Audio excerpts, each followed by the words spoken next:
Welcome to Suddenly Different, where we explore stories and strategies for life when it doesn't go to plan. I'm Leigh-Anne Sharland, inviting you to join me on this journey. This episode contains discussion of domestic violence, financial abuse, emotional trauma, and recovery. If these topics are sensitive or activating for you, please listen with care.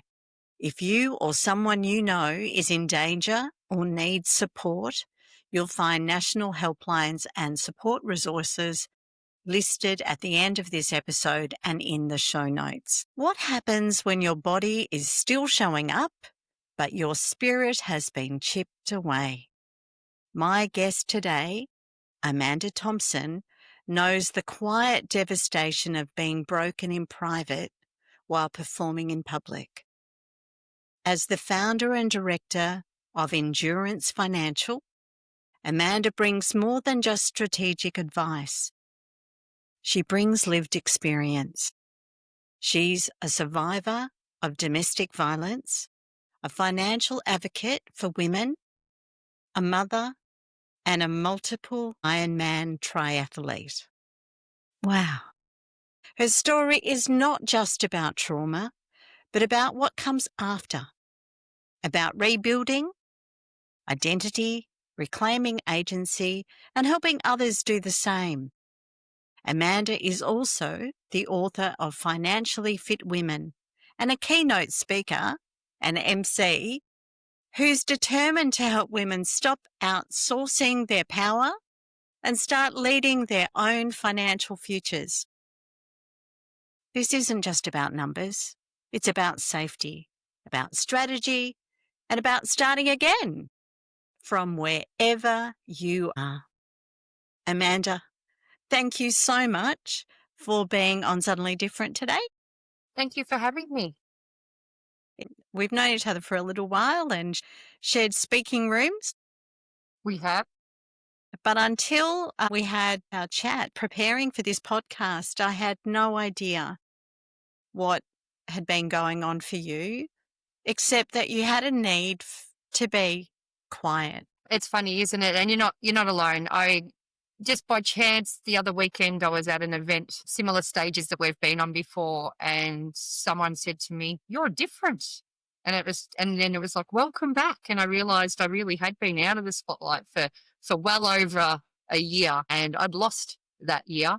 I mean, I'm sure we'll get to that, but I kept just powering on until I couldn't. And yeah, I shouldn't have been so quiet, Leigh-Anne, and that's why I've said to come on today. So I'm learning from my own experiences, and hopefully by you and I chatting today and sharing, we might give other people some strength to do the same. Yes, because we've both been through journeys in this area, and I think that people need to trust that those around them are willing to hold them and not judge them. And it is not unusual to feel that people must be judging us because it's a natural human experience. Absolutely. It sure is. Amanda, take us to that suddenly different moment. What shifted for you and how did it ripple through your sense of self, security and future? Well, so I'd had a really tough year, and we'll get to that. And we take you back to November of 24, and I felt, as did so many of my friends, felt myself spiraling. And I didn't know whether I was having a mental breakdown, whether it was perimenopause, all of the above. I just wasn't coping. Typical woman of my age, putting it down to everything and anything, and trying so hard to be accountable for how I was feeling. And so I'd just been pushing through with sleepless nights and not feeling great. And it got to this point where a girlfriend said to me, "Do I need to commit you?" And I said, "No, you don't. I don't think so." I said, I feel terrible. And I said, "But no, I'm not in that place." Anyway, I got up to go for a run one Sunday morning to keep my body moving, because it's really, doing triathlons, it's really important to me. It's one of my metronomes. So I got up one morning to clear my head and go for a run and try and continue to find normality in my life. And I never came home. And what had happened was that I'd obviously been trying to move, trying to start training again, trying to work, pretending I was getting better, until I ended up in a cardiac ward. And so my heart rate had dropped to 12. I coded 3 times in the hospital, and what slowly uncovered was I had blood clots in my lungs, and these blood clots were the physical scars from a severe domestic violence attack I'd had a year earlier. And this very moment, I was so upset that he'd come back into my life. And even by that, the nature of that diagnosis was, he's here again. I'm scared all over again. This is the legacy he has left behind. And I rang a friend and I bawled my eyes out. And then I sat with it and realized that I wasn't having an emotional breakdown. I was actually experiencing the full collision of trauma, denial, mixed in with endurance. And this particular event forced me to stop surviving and start listening. And a part of that was, of this suddenly different moment, was I realized I couldn't out-train, out-think, outwork the trauma that I'd been through. But the one thing I could do to help heal was, from that very day forward, I decided that what came next in my story was mine and mine alone. He no longer, very rarely does he have a name in my head anymore. And I refuse to let him beat me in any way, shape, or form. So maybe that's the good endurance, competitive spirit coming through. But I've had too many years of him controlling my story. And so, I am into this storytelling mode now of what goes on in my life, which I hope, is as I said to you, is some guidance to other people potentially. That is amazing. And isn't it so interesting that our body can go this far and no further? Yeah. Right? So it was a result of injuries that hadn't healed, but it is that without the gift of that, you could have gone further, harder, and maybe beyond the point of no There's no coming doubt. back. There's no doubt. I mean, in my eyes, and you can say what you do, but he nearly killed me twice. It's just, a Yeah. year apart. He nearly killed me. And as I said, I've taken some purpose out of adversity. And a part of that is even the fact that I thought it was all me. I didn't even stop to think that there would be any physical reason other than the body keeps the score. We've all heard that before, but other than that, I hadn't realized at all. I was just blaming myself for everything. And we do think it's mental, don't we? Yeah. I know when I was severely affected by the vaccine, right? And my first thought, my first seeking of the doctor was, even though I knew that I wasn't under any more stress than normal, I thought it was mental illness. I self-diagnosed as, that it just being my thoughts, not my body. And I was wrong. So I'm so sorry that you ended up in hospital. I'm delighted that you survived. And For my daughters. yes, well, I mean, how scary for them. How scary for them. So what were the early warning signs for you to make a change in your life, so that emotional, physical, or financial sign that your life was no longer aligned with the safety or sovereignty for you? I've had this conversation many a times. It's often the first words people speak to you when you've suffered domestic violence are, did you see the signs? And some people go as far to say is, well, why, if you saw the signs, didn't you leave? Didn't you do things? And I think there's a part of that. I take a little bit of offense to it, because yes, you can stop in a moment and I can tell you about the relationship and, in a moment of what ended up happening, you would go, yes, I could see how this could have happened. But also domestic violence or domestic abuse is so much greater than that. And there is this suppression and there is this control, and not everyone can realize that until these moments come. So hindsight's a great thing for everyone. But I think, how dare people ask us, when they really say, why didn't you leave earlier? Well, I've had my mum. My mum is my savior in so many ways. And I said it's where the guilt and shame comes. So people ask questions like that, and that brings about guilt and shame for me, because I am an intelligent woman who runs her own business, and I see a lot of women in this situation.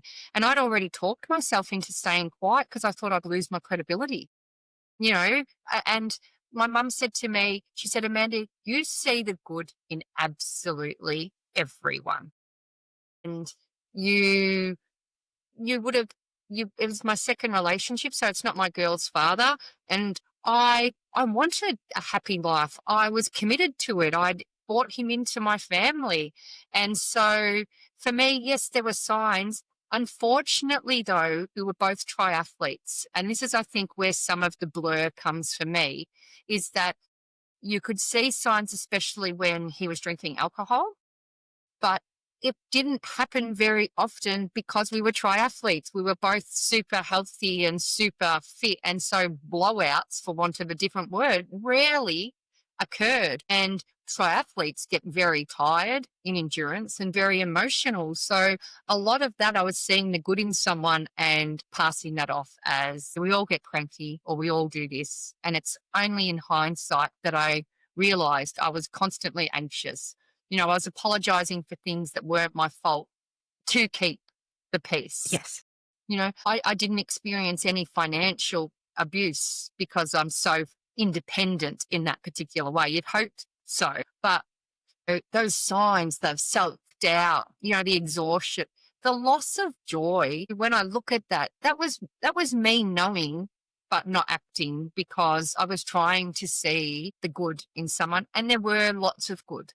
I often say, for me, I don't know whether luck is the right word, but the first major incident was also the last, because the police were called, the ambulance was called, intervention orders put in play immediately. He was charged by the police immediately. So in essence, I had all of this really professional support in doing things that I didn't have to really make decisions about, whereas so many other women have to make decisions that were essentially taken out of my hand.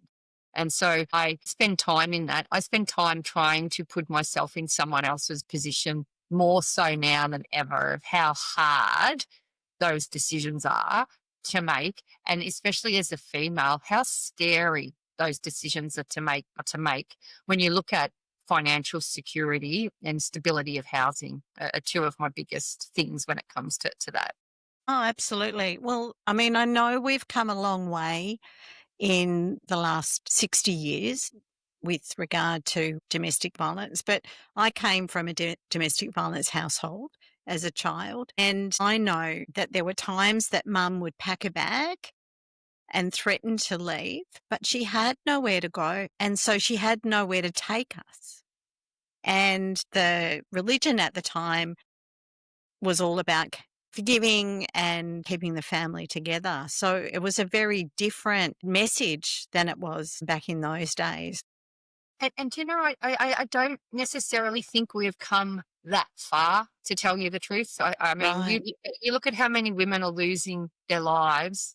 You look at the femicide figures, and the number of female suicides that have domestic violence attached to them. So they're not actually counted as domestic violence deaths. Ah, But there's, I think, and I could be fibbing, but it's well over 90% of females that commit suicide have had some form of family or domestic violence in their life. The other thing I talk a lot about too, and it is what I do for a profession, is this whole thing of this, too scared to stay, but too scared to leave, and how scary it must be to leave because so many women stay. And we look at housing and money. being the whole issue around that. Often, just by statistics, we know that women are more likely to suffer at the hands, and often there's children in tow. So, mothers in particular will say to themselves, I'll stick this out because we have a roof over our head, we've got two incomes coming in, or whatever that is, or there has been some financial abuse and there is no financial literacy, there's no confidence to handle money, to obtain money. And so, we actually haven't come a long way, because the biggest statistic that upsets me at the moment is the highest demographic of intimate partner violence is age 16 to 25. So we aren't teaching our children, either male or female, sons or daughters. To me, I've got to start being louder. I've got two girls, that's their age bracket. They're great kids. But again, if this could happen to me, it could happen to anyone. Or it's probably happened to so many people that aren't comfortable, confident, or don't have anywhere to go to have a voice. Yeah. Wow. Those statistics are shocking. Yeah, they're scary, aren't they? Yeah. Yeah. So, so you've lived through domestic violence and not all the wounds are visible. Can you share what different kinds of abuse looks like in your experience? Those different, so when somebody is emotionally abused or physically or financially or psychologically, like totally undermined. I think that's the biggest impact. That's and I often say it's the psychological aftermath. It's, but often, as Victoria, I'm in Victoria, and we still haven't got the same laws as New South Wales and South Australia yet. And this is an issue in itself, isn't it? State-based laws for domestic violence is just crazy, if you ask me. So coercive control is that it's all disguised as care. You lose who you are. People who apologize consistently, people who get told, I'll handle the phones, you look after the children, don't worry, I'll take care of you. You're overreacting. You must be tired. When the care becomes control, you're denied. You're denied access to anything. You're denied access to friends. You could be denied access to money. That's all forms of abuse. Financial control can be as simple as checking receipts, going through a bank account and second guessing every single thing that you've purchased, or discouraging you to earn your own income. Or, for example, putting all your income into the home loan, and then his or your partner's income's what you get to disperse. Even that one, I see a lot of people who, my wage goes straight into the home loan. So what do you have that's yours? Well, I have to get it from him. That's still a form of, it may not be intentional, but it's still a form of taking away financial independence. Yeah, because when we feel like we have to apologize for purchasing, seek permission, I mean, there's a difference between having a joint goal and budgetary plan. There's a difference between that and having to seek permission to buy a new outfit or, like toiletries. Absolutely. And if you are hiding purchases, or you're feeling guilty, that could be someone taking away your financial independence. It's a red flag, and it's not just always abuse, though, either, too, Leigh-Anne. If you're finding that there might be something wrong with, or you are guilty about spending too much. So there's not everything can be blamed on someone else either. These are Yes. the red flags for you to take a step back and have a look at, why am I doing this? Secrecy is a big one. Not knowing what's happening with shared accounts, or being told you don't need to worry about it if you are actually making time to ask the questions. Financial safety to me means transparency and shared choice. Yeah. If either of those are missing, it's worth paying attention and asking why. However, there's another thing too. I say to a lot of women in getting this financial independence, we need to remember that the men are catching up in their own way as well. And I say men versus women just again because of the statistics, and we know where we've come from in history, is that a lot of men have still been brought up in a household where they are the provider, where they are the one who's supposed to control the money and earn it and look after their family. So we need to tread carefully as well as women. We can't just turn around and, put the chopping block on and go, right, I'm taking over. Or so you need to look at why things have been happening and why they've been created that way. It could be that you've become a mum and you were so exhausted that you just decided to let that go and it's all happened organically. But I think that the biggest thing is we need to reclaim that male, female, non-binary, anyone needs to reclaim a little bit of ownership over the financial decisions that are being made. Yeah. And I suppose there's, when you're in a coercive control relationship, there's probably a bit of gaslighting and, a bit of, like that, those subtle questions about what you're doing that make you think that you're going mad. Absolutely. That is coercive control, is someone wants to make you feel bad about yourself. It's not necessarily them wanting to make you feel bad. They want you to feel bad about yourself. And, I'm not an expert. This is just lived experience for me, both my own and the numerous people that come through my door to help, to, start getting help to get their financial independence back. But it's if you find that if you can close your eyes and remember someone else that you used to be, chances are something's going on. Yes.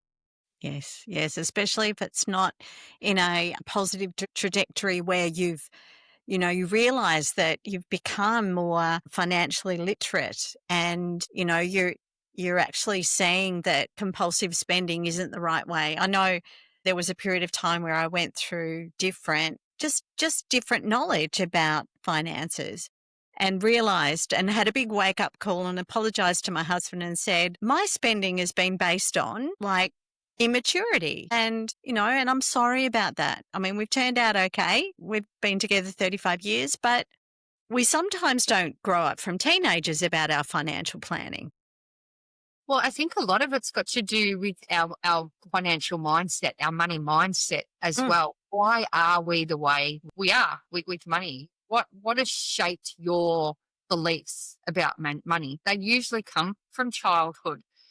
Which was the parent that had the most influence on you? What was their money behaviors? Did one of your parents gamble, drink? Did they waste money? Were they stingy, or was it seen as always chore? Whatever that was. And I think that there's a lot there. There's a lot of money coaches out there that are really important and really help someone see the emotional side of money, because you've got to stop and think every single aspect of money has a feeling or emotion attached to it. So if you can't backtrack and understand why you are the way with money, you may never be able to change that either, or you won't be able to sustain new habits to change it. It's like anything in life, often it's attached to something in our past. Yeah. Yeah. So for those who feel trapped in that emotional, physical or financial trauma loop, what were the most vital first steps for you in beginning your escape and healing?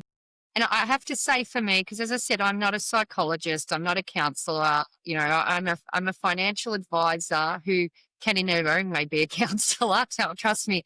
But for me, the biggest part was acceptance. Admitting that I was experiencing something that wasn't normal, that didn't feel right. And by actually saying, I don't deserve this, it's okay to sit in that moment. It doesn't mean you're playing the victim. The truth is you are a victim if you're feeling like that.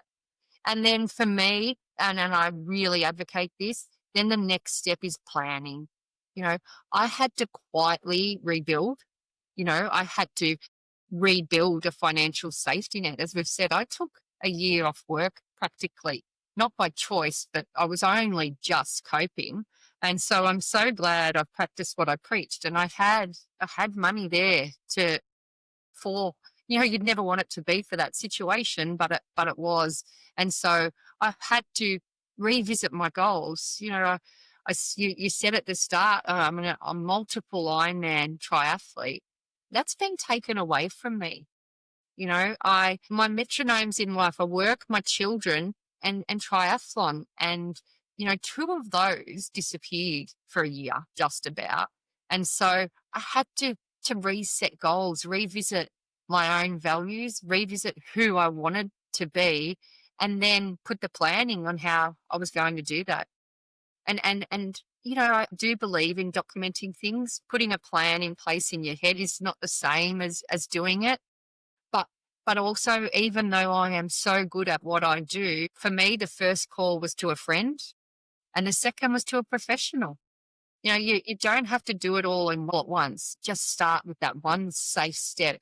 But I could not be more believing in that you do need professional help, you Yeah. know, Yeah. in lots of different ways. Often it's emotional, psychological, financial, legal, whoever it is. You do need people with experience as well to support you, not just friends. And for me as well, I speak a lot about guilt and shame. I got to the point where I just felt so awful that I had friends just always having to be there for me, that I started to even pull away from them and try and do everything on my own. So I think acceptance is the first part, and knowing who you've got in your corner is Yeah. important.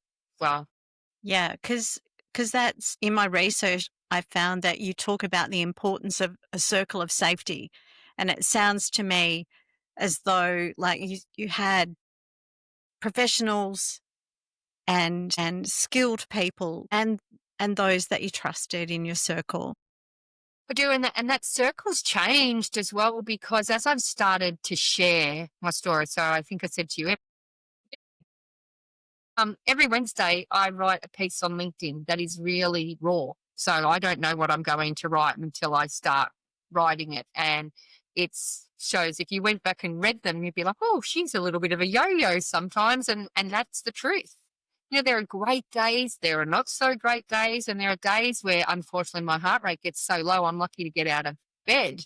I've still got so many lingering scars that people can't see. And so what's happened is, as I've started to share, in essence, I'm inviting people into my circle. And I have just had some amazing new business friendships and friendships form in the most unexpected places. Clients, my goodness, my clients. I mean, again, that was a fear of mine, sharing, because I thought that they would leave me. I thought that they would think that I was incapable, and they're so important to me. But I just lost all faith in everyone, I think. And so some of my clients are just amazing. The first thing they do is, "How are you? What's been going on? Are you, how are you feeling?" And I think, wow. And it's why I started my business, is to build long-term relationships. So why wouldn't my clients be the same? So it took a while. It took a while to believe in the nice of people too, and that I think like attracts like. So most of my clients are actually like me with their values. Yeah, they are. That's true though. I mean, we do match on values and we separate when our values change. Yeah.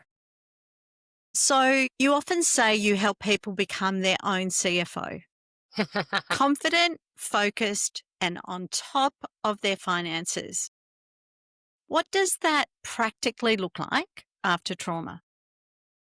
Well, it means reclaiming control. It's that, let's say, one decision at a time, one habit at a time. It starts with awareness. We keep talking about this, is accepting, talking to yourself, understanding where your money goes, what it's doing for you, but more importantly, what is it that you want it to do? What feeling are you chasing? It's only then you can start to build or rebuild a structure, setting up accounts, whether it's savings, investments. And for me, it's about the small wins, gaining confidence and celebrating them. It's not about wealth, because wealth, the definition of wealth is different for absolutely everyone. And it is not just about numbers. It's about autonomy.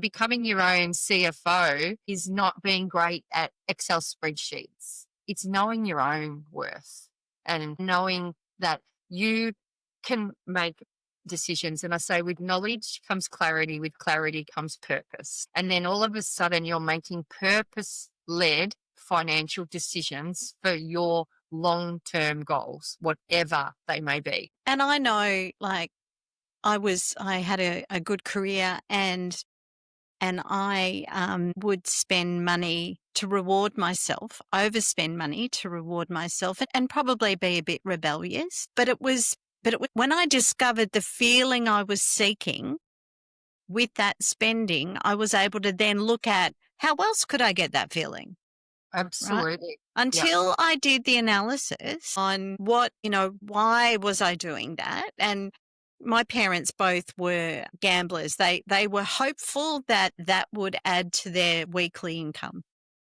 Of course it didn't, but they lived their whole life that way. But when I look at it and go, well, okay, so what were they trying to feel?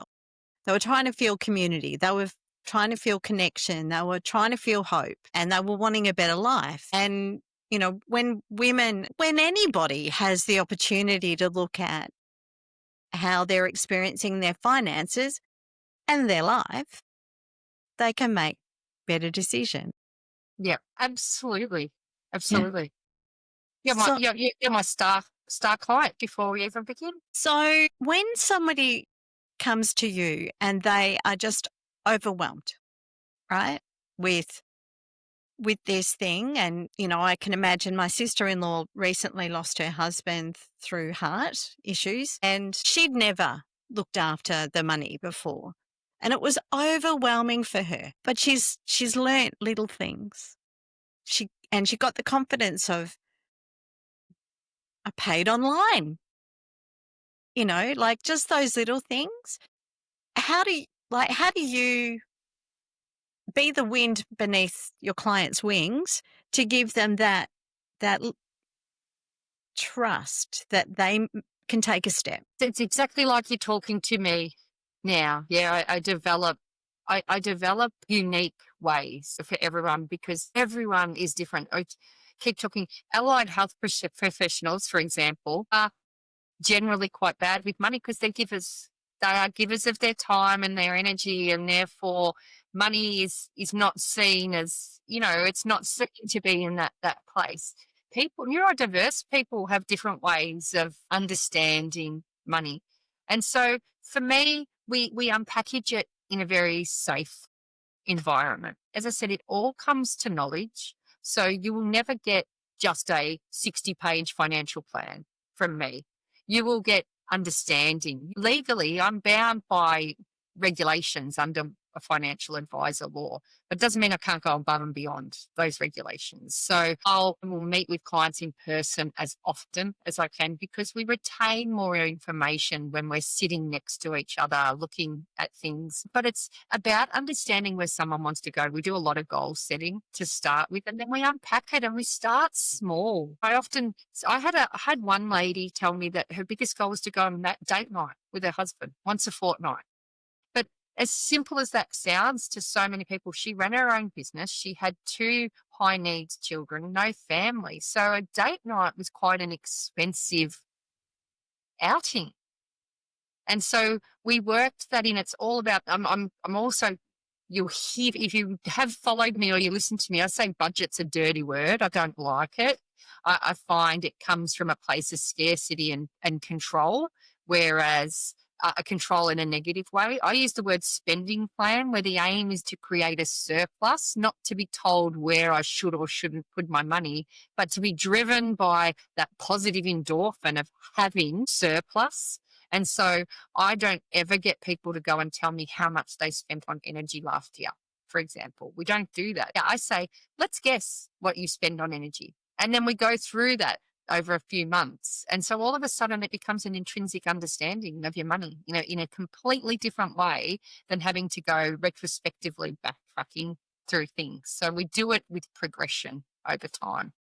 That sounds fantastic. And for the mindset, so freeing because, like, nothing's worse than going back through your bank statement and like smacking yourself every time you notice a shouldn't have done, Yeah. right? And then you just end up bruised and battered, so you don't want to look anymore. No, and we get into that, well, I call it mindful spending or even sacrificial spending, whichever way you want to look at it. Yeah. When you really know what you're chasing, you're actually going to decide, for me, it's, am I going to buy that second glass of wine or am I going to buy that packet of Allen's snakes? As simple as that. What am I sacrificing to do this purchase or a new handbag, the bigger purchases? If I want a new suit or a new dress, what am I sacrificing? Is that what's my goal, is to have a wardrobe full of awesome clothes, or is my goal to go overseas with my daughters? And so what am I sacrificing with everything that I do? And you won't necessarily go, oh, I'm not going to get that every time. But you do start to just naturally question because you, for the first time, truly know where you want your money to be going. Yeah. Yeah. This is fantastic. I'm loving this. So let's talk about being an Ironman triathlete. So completing over 30 half Ironman triathlons, I believe, but I could be totally wrong, while raising children and running a business is huge.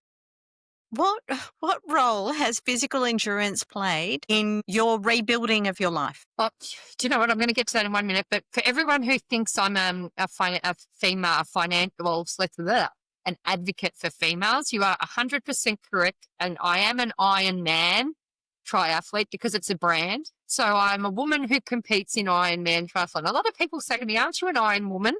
I said, no, Ironman's the brand. So I'm okay with that. Do you know, endurance is at the core of absolutely everything I do. It's purpose, it's resilience, it is long-term goals. And even though I can't compete in triathlons or really train for them at the moment, that mindset is everything I do.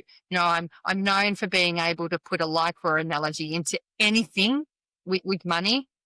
And I've learned so much, it gave me the training for it, the training more than the competing. It gave me structure when things felt chaotic. It reminded me that strength can coexist with vulnerability, because when you're training for an Ironman, you are depleted both physically and mentally, and you still need to mum and you still need to work. So it reminds you that it can coexist.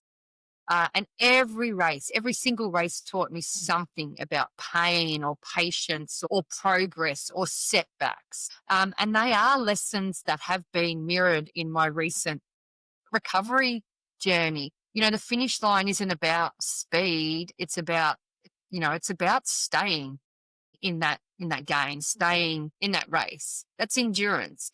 It's knowing that some days you'll go faster and some days you won't, but you're still progressing towards whatever finish line it is you're seeking, whatever goal it is that you want. And I bring that into my clients. I bring that mentality and those beliefs when I'm working with clients. And that's why I love having long-term relationships with my clients, because the best job satisfaction I get is watching my clients achieve what they want and the joy on their face when they do something they've not been able to do before. Yeah, and I can see that you could use the comparison of like injury and setbacks, and whether they be big or small. I can see how that you can apply that to daily life and the ability to reflect, to see the learnings and the lessons and move on, right? Because we need to keep moving on. We can't just sit on the couch. No, you're right. And it's taken me, this is probably one of these practice I do what I say, not what I do moments. It took me a long time. Injury was always frustrating for me. Injury was always, pushing the limits to see, can I run? Oh, no, I can't. Oh, no, I've set myself back a little bit further. And it's taken me a long time I suppose, to bring that part into what I'm going through. And I do look at it with a different lens now because, your instinct is often to push harder in triathlon and even in recovery. Your instinct is to recover as quickly as you can, do everything you can to get back out there. And for me, I think that my healing process started exactly the same way. See the counsellor as many times as I can, get back to triathlon, get back to work, pretend nothing's wrong. You can't rush healing. It's not linear. Sometimes I'm learning the hard way. You've got to stop. You have to reassess. But with the view is I am going to rebuild stronger. I've learned that you can fall, but I'll find my way back and I'll find it on my terms. And I think that's the key to healing or healing from trauma. And it's really important. When I talk trauma, Leigh-Anne, it doesn't mean just people who have been through domestic violence.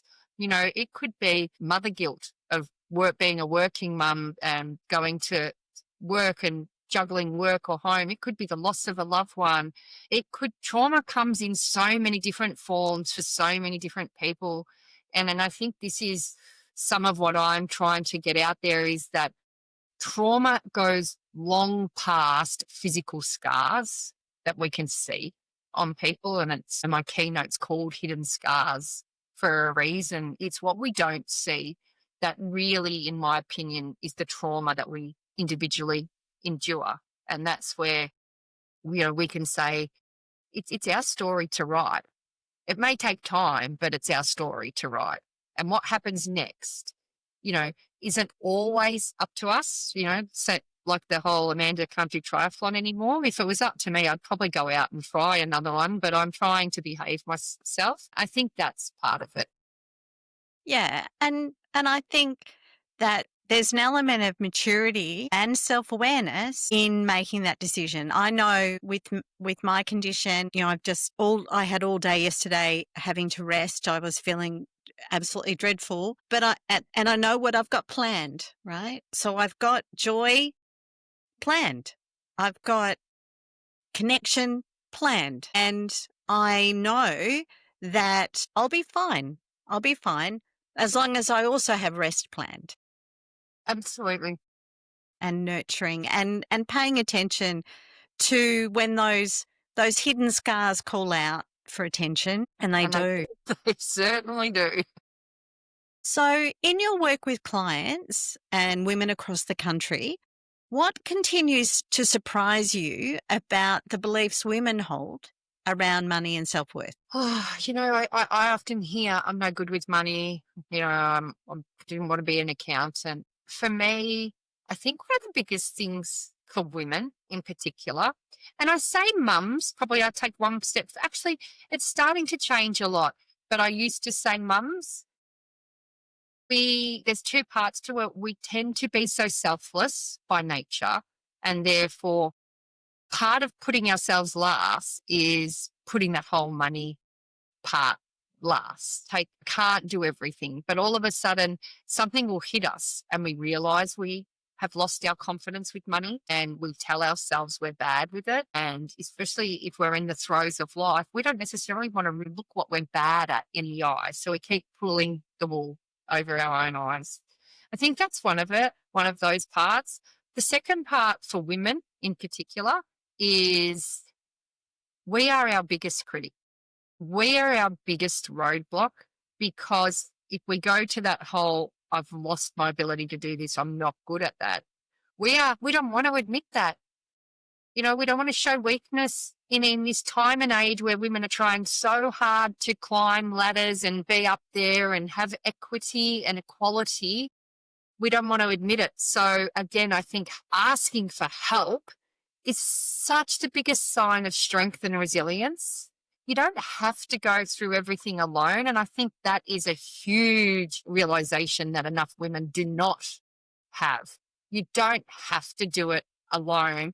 There is affordable help out there. I think that the third one is women in particular. Our self-worth is that whole model is we're trying to get it up so often that we don't want to bring it down. Either we're trying to do all this, be kind to ourselves and look after ourselves, but we forget that financial health is a part of that wellness circle as well. There's no shame to be had in a lack of financial self-awareness. It's the action that we need to take that we should be looking at. I think they're the biggest things with women in particular is they don't know where to start. They get worried. They're worried about what they'll see, and so you need to find a safe place and a safe person. And that's where you've got to be really mindful of who you choose to help you, Yeah. because women in general aren't huge risk takers like men either when it comes to money. We'll often back security and safety, whereas men have, just generally speaking, when we talk investing and things like that, men will be like, if I stuff up, I'll fix it later or things like that. So women just have that nurturing type of viewpoint sometimes. Yeah. Yeah. Makes sense. So, if you could speak directly to the version of Amanda who was still hiding her pain, Wow. what would you whisper to her now? Gee, you've got that nervous giggle of mine coming. What would I whisper? Do you know what? I think I wouldn't whisper anymore. That'd be the first thing I wouldn't do. I'd actually own with conviction that I'm not broken. I'm not broken. I'm becoming. The parts of her that she's most ashamed of will one day become her greatest source of strength and advocacy. That survival shouldn't be a purpose. I think living freely is a purpose, living in exactly the way you want to be. And I think I'd shout all that to the rooftops, Leigh-Anne, because I have this saying that we yell now so our next generation won't have to yell to be heard in a room. So we collectively raise our voices. And so for all the Amandas out there, you've got this. You've got this. So, in closing, how do we shift the narrative for the future generations and for women today around trauma and finances from shame to strength? Whatever it is, finance or other, the moment, and this is just my belief, and it's why I'm trying to do what I'm doing now. Like, conversations with you are not easy. Conversations about this still don't come easily to me. But I think that the moment we move from silence to story, we begin to turn that pain into the real change that we require. Tell the truth without having to apologize for what the truth is. It's something I'm still learning. Why should I have to apologize for my own truth? Especially when the start of this story was completely out of my control. But if I go to finances just for one sec, if we can talk about money and trauma in the same sentence, yeah, we take away the power for either of those things singularly to isolate us. So if we actually talk about it in things in the one sentence, it means that not a single thing can isolate you, the person, from anything. I'm evolving, so all these new beliefs, and that's one of them. But not to sit in silence. Tell your story, whatever that story is, to whoever it is. It doesn't have to be on a podcast.